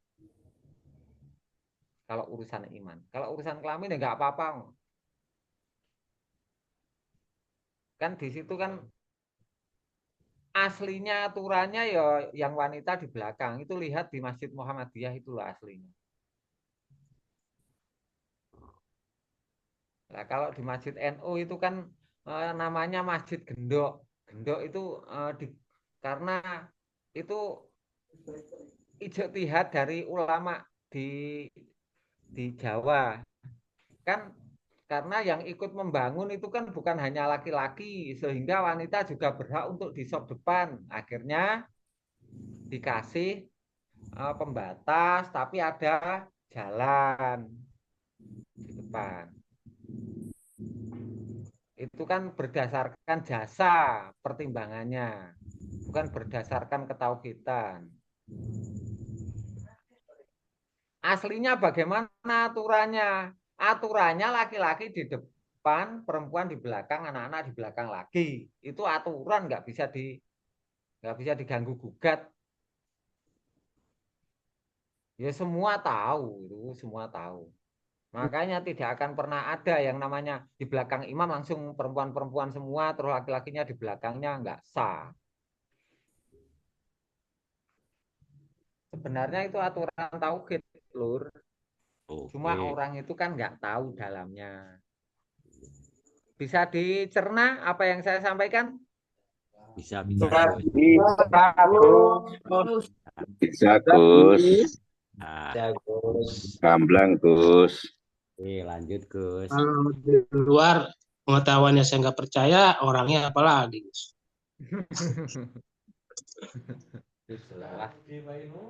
Ngeri itu. Lah sop yang di depan itu ketika dia mengundurkan diri berpaling. Kalau mundurnya tetap menghadap imam itu enggak apa-apa. Tapi kalau berpaling langsung belok terus mundur, nah di situ dia bukan jamaah. Dia mengingkari. Walaupun masih di dalam masjid dibuang saja kalau orang sudah berpaling. Tapi kalau mundur tetap menghadap imam, jalannya mundur nggak apa-apa. Itu sah, masih menjadi jamaah. Kan di depan batal. Setelah itu mundur. Mundurnya begitu caranya. Kalau dia berpaling, setelah itu mundur. Nah setelah itu disuruh menghadap lagi bersama-sama ke depan, nggak mau, tetap berpaling. Lah di situ dikeluarkan saja. Sesungguhnya dia punya niat untuk menjauh. Kalau mundur tetap menghadap imam, mundurnya itu dia merasa batal. Sehingga dia perlu wudhu. Kalau mundurnya berpaling dia mengingkari, kalau mundurnya tetap menghadap dia sedang batal. Makanya orang yang berpaling itu langsung saya buang. Karena diajak untuk menghadap bersama-sama dengan saudaranya nggak mau. Nah, berpaling itu namanya. Mundur tapi berpaling. Buang semua, bersihkan. Nggak bisa, nanti jamaah rusak. Karena nggak bisa satu sop lagi. Nah, itu Jadi status persaudaraannya gimana, Gus? kalau udah keluar, kalau dia berpaling kan berarti dia dikeluarkan dari masjid. Kalau dia mundur, dia nggak berpaling, tapi mundur di belakang dia dikumpulkan dengan anak-anak.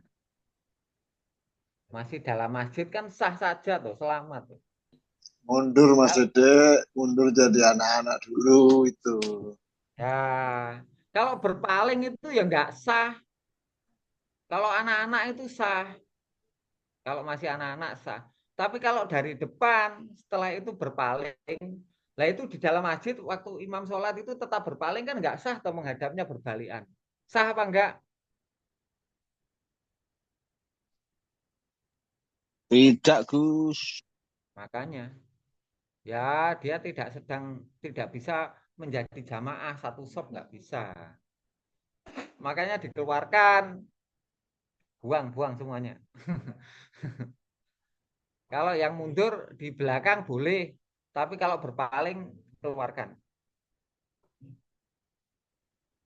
Kalau mundur itu kan tetap menghadap.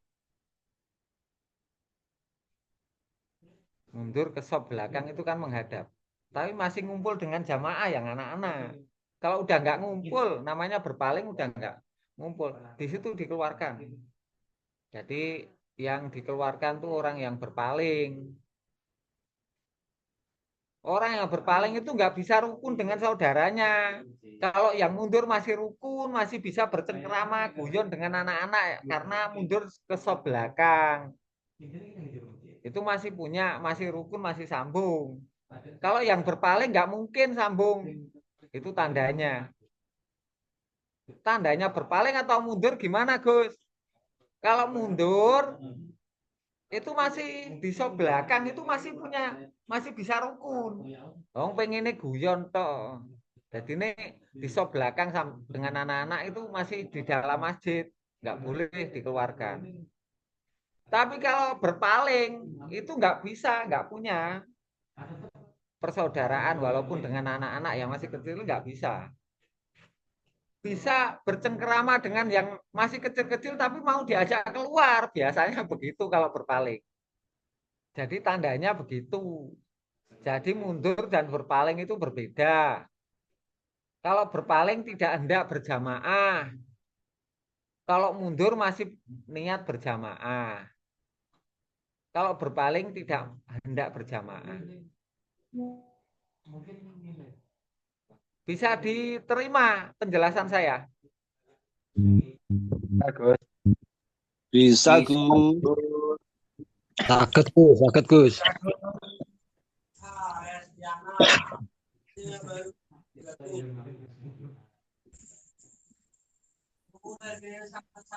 Kalau maunya berjamaah hanya dengan imamnya, nggak mau dalam satu barisan dengan saudaranya, berarti di situ dia mau mengangkat saya menjadi imam mereka, tapi kalian udah nggak punya imam, jangan mau. Itu dibuang saja orang seperti itu. mau memisahkan diri dan imamnya di bawah. Ya.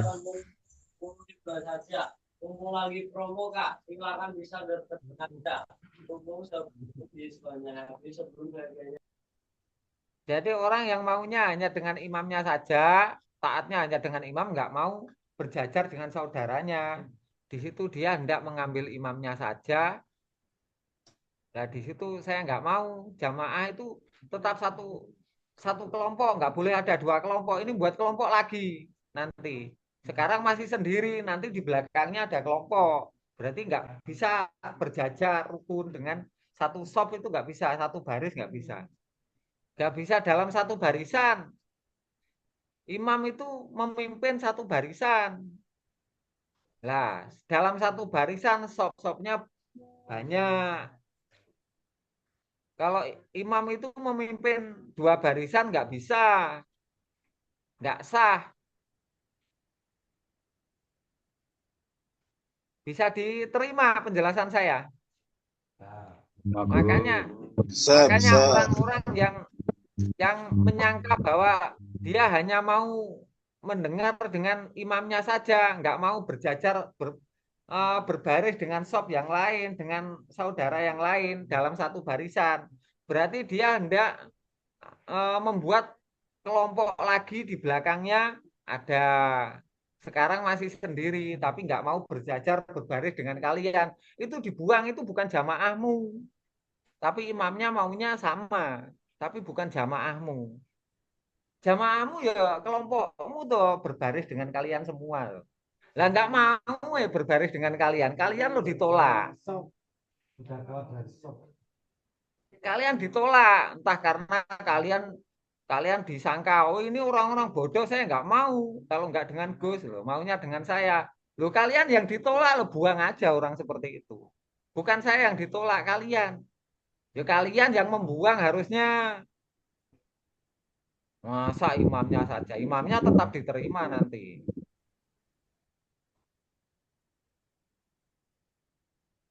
Kalau kalian ditolak, buang aja orang kayak gitu.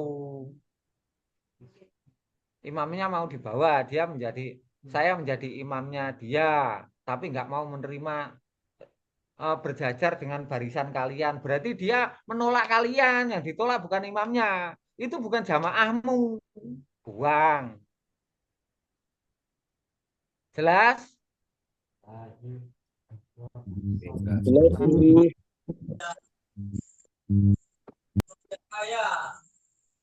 Jelas, Kan Gus.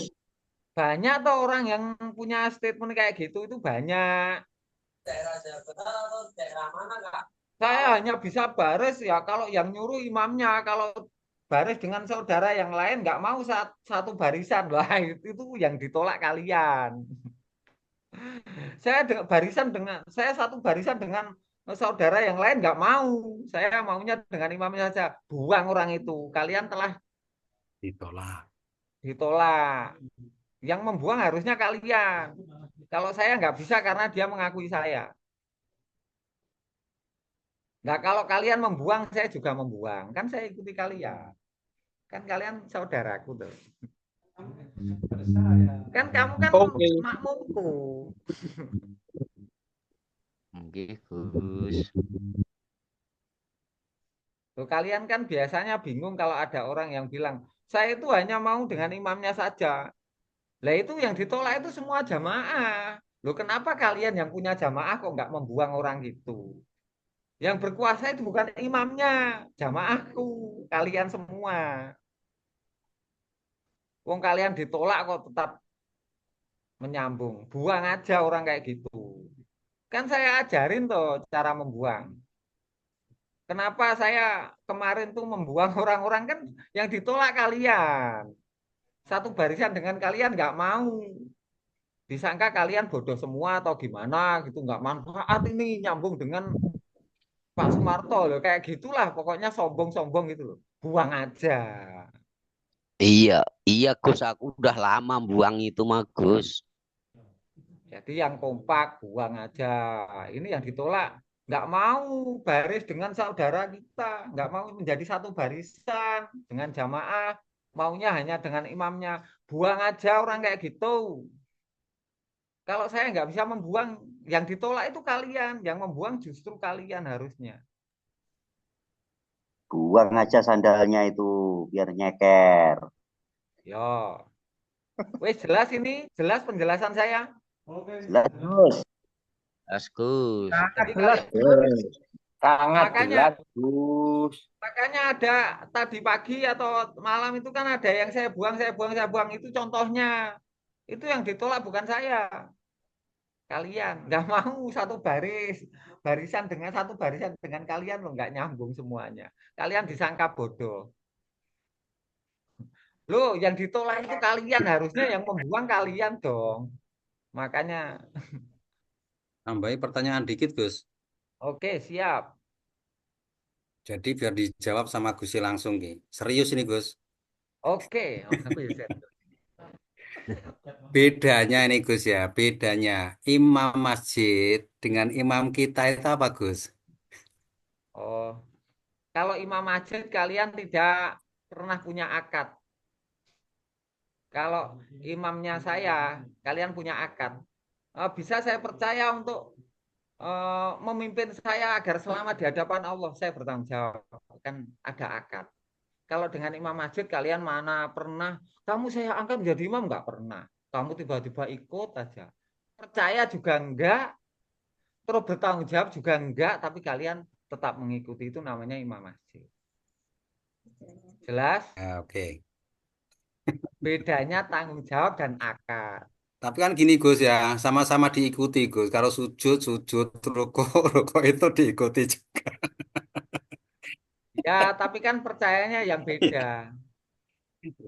Kalau kalau kalau habis sholat kan kalian nggak percaya dengan imam Oh masjid iya, itu. iya. Oke. Kalian itu hanya ikut tapi nggak percaya. Siap. Kalian kenal aja kadang enggak. Dan dia tidak bertanggung jawab pada kamu. Wong kamu hanya ikut-ikutan adat aja lah. Percayanya enggak. Yang beda itu percayanya. Kalau ikutnya sama. Siap. Ini jelas? Jelas, Gus. Dicerna, oke. Sangat oke. Ya kan biar jelas, Gus. Ya. Iya, memang harus jelas. Karena adat itu bukan karena kalian yang memilih dengan sadar, tapi karena kebiasaan yang diwariskan oleh masyarakat kita. Bukan karena pilihan kalian, kalian itu beragama Islam, setelah itu sholat di masjid, ada imamnya, bukan pilihan kalian. Tapi karena mengikuti kebiasaan, kita ditanam dari dulu seperti itu. Ya sama aja, saya kalau sholat di masjid waktu Jumatan ya sama aja, saya juga ikut. Tapi percayanya enggak. Ya sama aja telur. Kalau saya tahlilan ya imamnya ada, saya juga ikut. Waktu Al-Fatihah saya juga ikut. Tapi percayanya yang beda. Enggak lah, percayanya enggak. Berarti Gus Tubi nggak pernah ngimami Jumatan dong, Gus? Enggak pernah. Saya kan udah libur kalau ngimami di Jumatan. Karena sudah ada gantinya. Lah, saya kan udah punya makmum, masa dua kelompok. Ngimami tahlil aja nggak pernah. Saya itu nggak pernah menjadi pemimpin dalam acara apapun di mana-mana, nggak pernah. Tapi kalau ikut-ikutan sering. Ya nanti sholat ke masjid. Nanti di jamaah kita aja Gus yang ngimami Gus Tubi. Lah ini kan sudah menjadi imam, kalian akui. Oke, siap. Iya. Jadi imam itu pemimpin. Pemimpin itu bukan karena adat warisan, tapi karena kesadaran dan kalian memilih untuk memberi kepercayaan. Lah kalau kalian belum pernah memberi percaya kepada imam masjid, ya sampai kapanpun kalian ya nggak bisa percaya. Wah, akhirnya karena itu imammu akhirnya ke rumah, kamu kelaparan terus ikut ke rumah, mungkin nanti dikasih makan, ditanya, loh kamu siapa? Loh nggak kenal dengan kamu. Loh imammu lo nggak kenal dengan kamu. Loh masa kamu mengangkat dia menjadi pemimpinmu? Mempercayai, kenal aja enggak. Jangan-jangan kamu mau merampok ya, kamu disangka jelek.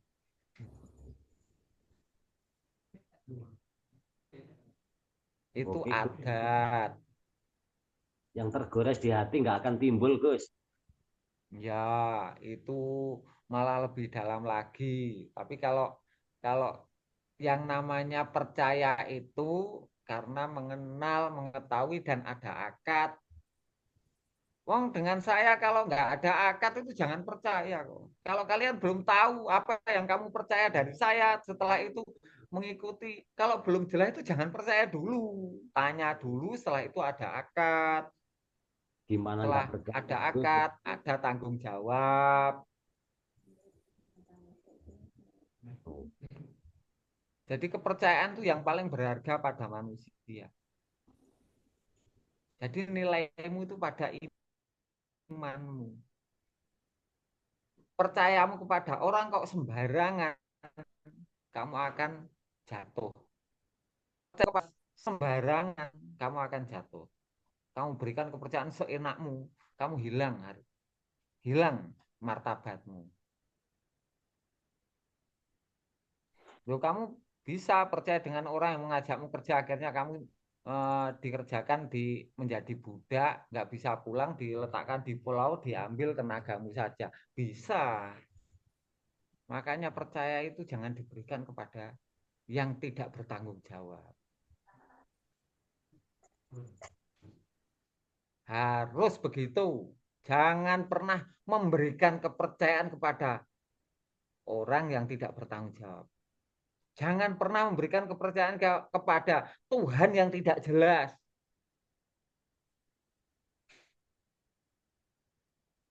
Setelah percaya kepada Tuhan, karena jelas Tuhan itu, setelah itu percaya kepada yang pernah menanam dan bertanggung jawab membimbingmu agar tetap terjaga keselamatanmu dunia sampai akhirat. Kita berjalan bersama, kita dalam satu barisan. Kalau satu barisan nggak boleh ngikut kancane, nggak boleh kemajon, nggak boleh ngunggane sikil nenggone kancane. Kalau linu boleh, linu dipijet boleh, naik kakinya. Tapi kalau jadi tatanannya itu jelas lah jamaah kita itu. Nah, Mas Dwi Cahyono itu sop di depan itu. Nah, halo, weh, guyu. Gak guyu, weh lah gitu loh. Nah, itu sop depan. Makanya dia bertanggung jawab dengan yang di daerah Sambong, Jonegoro. Nah, di depan itu laki-laki, nggak boleh perempuan. Laki-laki itu punya tanggung jawab gitu loh maksudnya. Yang perempuan belum mampu tanggung jawab tapi taat itu perempuan. Yang anak-anak belum belum mampu, oh apa itu, belum senang pengetahuan, belum taat tapi masih dalam jamaah. Nah itu anak-anak masih senengannya guyon dolan, nggak seneng dengan pengetahuan, senengannya tulinan setan-setanan. Oh ini saya merasakan setan, ini ada jin. Nah itu yang masih bicara begitu berarti masih anak-anak. Di dalam jamaah itu ada 3 sop, tapi bukan 2 kelompok. Satu jamaah itu 1 kelompok, nggak ada 2 kelompok. Satu jamaah 1 kelompok. Di dalam kelompok ada sop-sop barisan-barisan. Barisan depan laki-laki, barisan tengah perempuan, barisan belakang anak-anak. Ciri-ciri laki-laki apa? Punya rasa tanggung jawab. Ciri-ciri perempuan apa? Punya ketaatan tapi belum mampu diberi tanggung jawab, tapi taat. Ciri anak-anak apa? Di dalam jamaah ikut aja tapi belum tertarik dengan pengetahuan, belum punya rasa tanggung jawab, tapi udah ikut aja. Wis guyon yang penting di dulur lah, itu dijaga persaudaraan. Yang bertanggung jawab, yang untuk membangun Baitullah siapa? Yang sop di depan, yang berpikir cara memperbesar ikatan jamaah itu bagaimana, itu sop depan. Yang di belakangnya itu yang merawat, taat.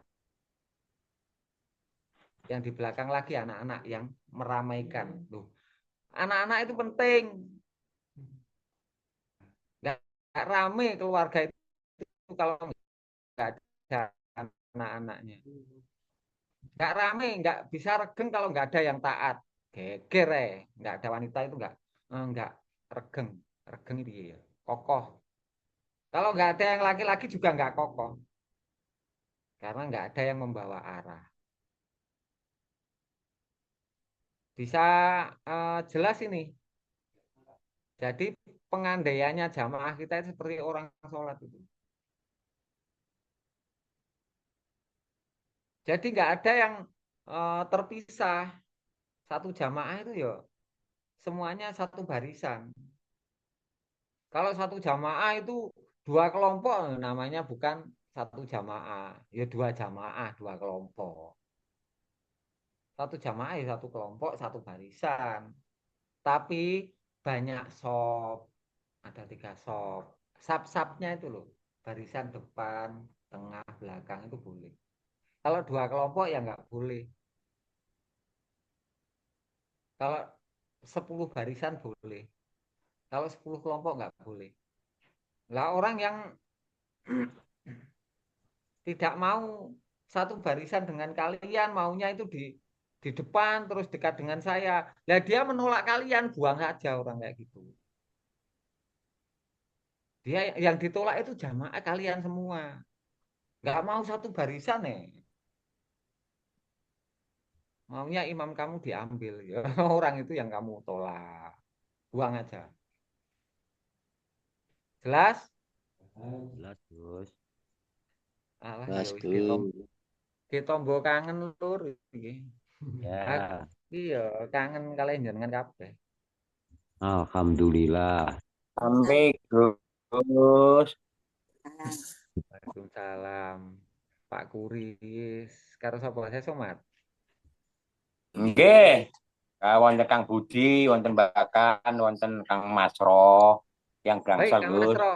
Oh, Kang Masro karo bahkan lho bahkan kok kopiahe kok antik men lho, cowile kayak wong Yahudi ya.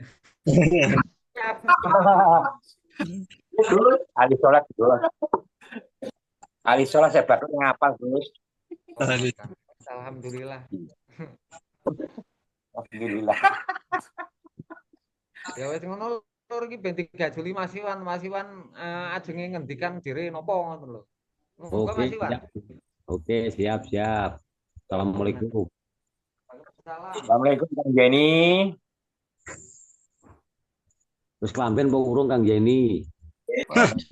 Malam, Lur. Malam, Lur. Kelambenan, Lur. Terus kelambenan. Rasa kelambenan Kang Jenny malah kanyepan kok. Sampun, Lur. Wis ngeloni bojone. Alhamdulillah. Sudah jelas Lur, pengetahuannya tadi semuanya. Alhamdulillah.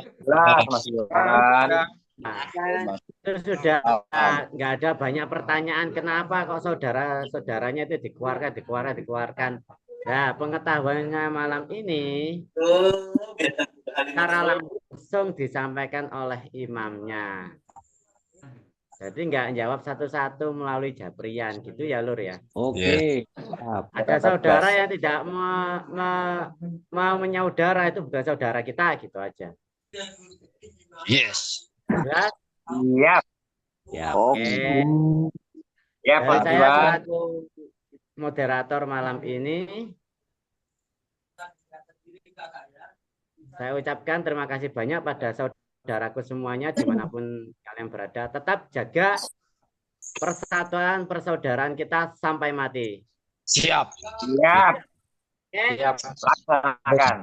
Siap, Mas Iwan, siap. warahmatullahi wabarakatuh. Waalaikumsalam warahmatullahi wabarakatuh. Rayu, rayu, sedaya rayu. Rayu, saudara, dere-dere. Rayu.